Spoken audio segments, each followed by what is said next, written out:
It's 2023 and the iPad isn't the exciting device that it once was. If you're one of those people who has an iPad and isn't really sure what to use it for except streaming movies on Netflix, well, I think this video might help.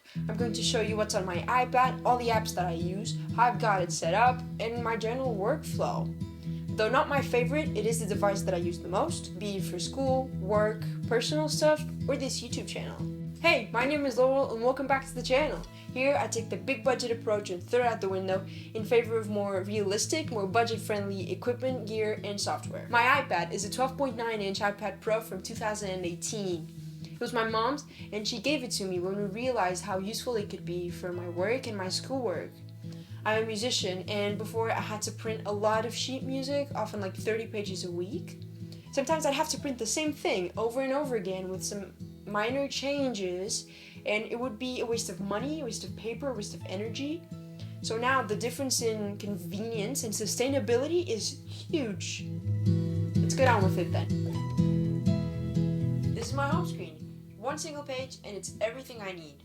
Before I had like 10 different pages, each one with a different type of app, but it was a huge mess and I had way too many apps that I never used. I've tried using focus modes and having different home screens, each one tailored to a specific type of work, but I found that my workflow is a bit too complex for that. A lot of the apps would overlap, so I chose the ones that would overlap the most and put them in this single home screen page. One thing that I used my iPad a lot before I got my iMac was with universal control, putting the iPad next to my MacBook and using it as a second monitor. Because the MacBook Air has such a small screen, I'd use the iPad for messaging, for email, or just having a YouTube video on the side. So this is it, a pretty simple setup, very minimal, no distractions, no useless apps. If there's an app that I need that isn't here, I'll just search for it on Spotlight. My philosophy is, if I don't search for it, then I don't need it. I have a bit of a hard time choosing a wallpaper. It has to be of a very specific type for me to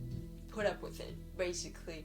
I made this one myself using an app called Vectornator, which I'll talk more about later in the video, but I quickly get bored of my wallpapers if they pull up too much of my attention, and actually I don't think this one is going to last much longer. So as you can see, I have a few home screen widgets. This first one, I made it myself using an app called Widgets.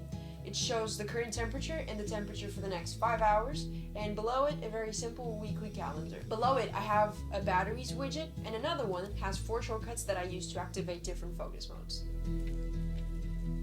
So, as you can see, I have FaceTime. Next to it, Apple Photos.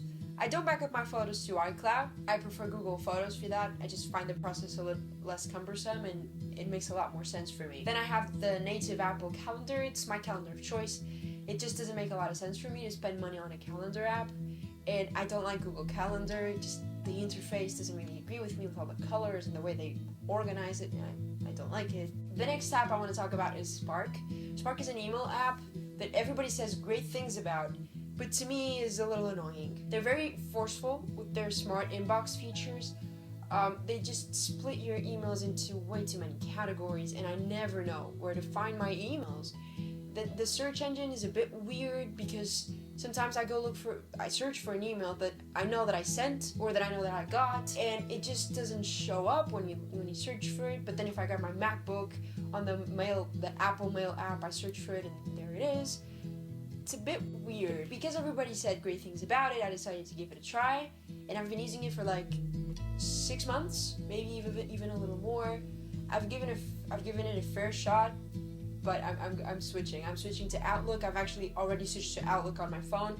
I'm on the process of doing that on my iPad now. Then Apple Notes. I've actually been using it for such a long time. I still have notes here that date back to high school. I tried other apps like Evernote and Google Keep, but I kept coming back to this one. You have to treat it as what it is. It's a very simple, very basic note-taking app. If you want something more complex and with more tools for your work or for school, then stick around for a little longer. I'll tell you which app I use. The Glock app I use for the occasional alarm clock when I don't trust my phone enough to wake me up at like 4 in the morning if I need to go to the airport or something. Then GoodNotes is the app that I do use for school and work to do all the note taking that I need. It's very complete, very, very well thought. I want to make a more comprehensive video on why I like it so much, so make sure you subscribe to the channel so you don't miss it. Canva, if you don't know it, is a graphic design app. I use it for very basic stuff like thumbnails. I don't usually go through the faff of using Photoshop because it's a very complex piece of software.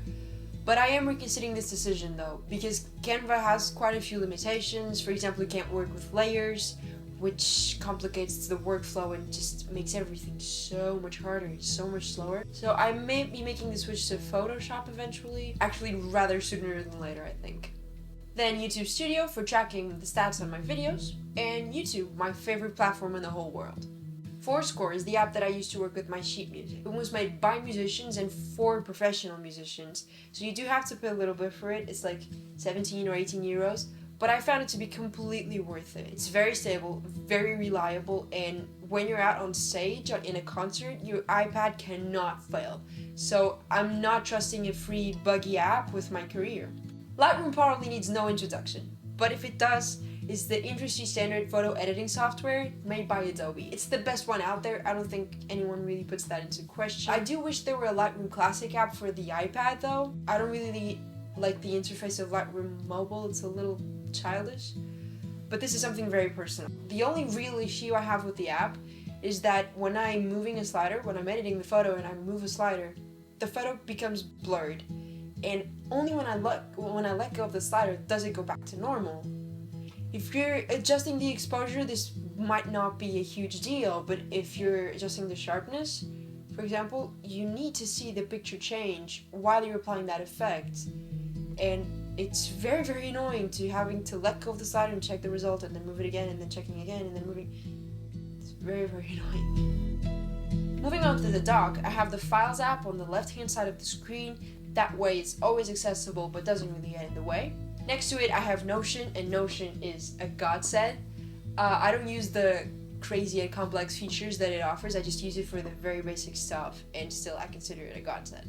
I took a long time getting started with this app because it's a bit scary, and when you open it, you just have no idea where you are or how to start, where to begin. So I watched a few tutorials and now I'm on my own, and what I use it for is more than enough. Safari is my web browser of choice, and I very rarely have any problems with it, especially in the last few years with all the improvements and updates that Apple has been giving it. Pigment is an app that I use to wind down and relax.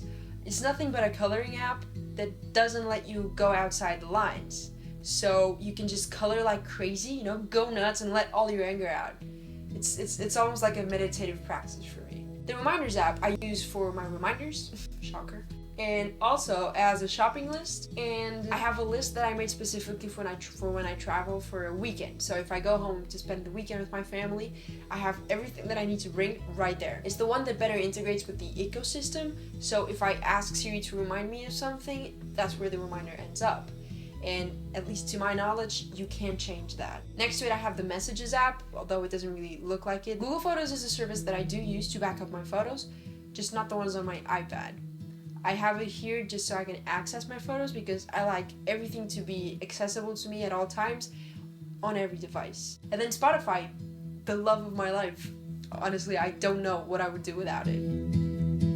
Moving on to the app library, this is where I have all the apps that I don't use as often. I only want to mention a few in this video, and the first one is DaVinci Resolve. I've only installed it a few days ago and actually haven't even opened it yet. But I want to try and edit a full YouTube video on this app on my iPad. However, I am a little short on time, and as I've never edited on Resolve, not even on my computer, it's going to be quite a time-consuming project, so I'm going to have to put it off until I find enough time to waste on that adventure. It's obviously an experience that I'd like to record and share with you guys, especially because I'm curious to see how an older iPad will react to editing various layers of 4K footage. So make sure you're subscribed so you don't miss it. The next app I want to mention is Freeform. It's really fun to use. I've really enjoyed using it, but unfortunately I haven't really found any use for it in my work. Peachy I use to touch up portraits. I have it on my iPhone too, and it saved me the trouble of opening Photoshop and going through the more complicated processes and tools. It's just quicker and a lot more practical to just touch up photos that aren't really that important. Speaking of Photoshop, I also have it on the iPad but don't really use it often. Another app that I just could not mention is Snapseed. It's a photo editing app that I've used in the past, and now I'm using it a little again for YouTube video purposes so I can compare the results with Lightroom and other editing apps. Before, when I talked about my wallpaper, I mentioned that I made it in this app called Vectornator. Well, that one comes next. It's a free alternative to Adobe Illustrator. I've only recently started exploring it and quickly realized that working with vectors is very hard and very confusing. So I asked a friend of mine who is a designer and uses Illustrator on a daily basis. I asked him for some help. And at first he was really skeptical and he said that the app just couldn't be any good if it were free. But then he started messing around with it and experimenting a bit and quickly changed his opinion to, this is amazing, I cannot believe that this app is free. The app that I used to make that home screen widget that I talked about before is called Widgets. If you haven't heard of it, you have to check out a channel called This Is E. I'll put a link to it in the description. The guy makes amazing home screen widgets and his tutorials are super fun to follow. He makes amazing content about MacBooks, iPads, monitors, accessories. You definitely have to go watch his videos. Finally, the last app I want to talk about is called Zoom. If you don't know it, it's a video conferencing. I'm sorry. Alright, if you enjoyed this video, please subscribe to the channel, give this video a like, and leave a comment down below. It really is a huge help to the channel, and in the last video that I published, I got some amazing feedback from you guys. So please comment down below. Thank you so much for watching, and I'll see you in the next video. Bye!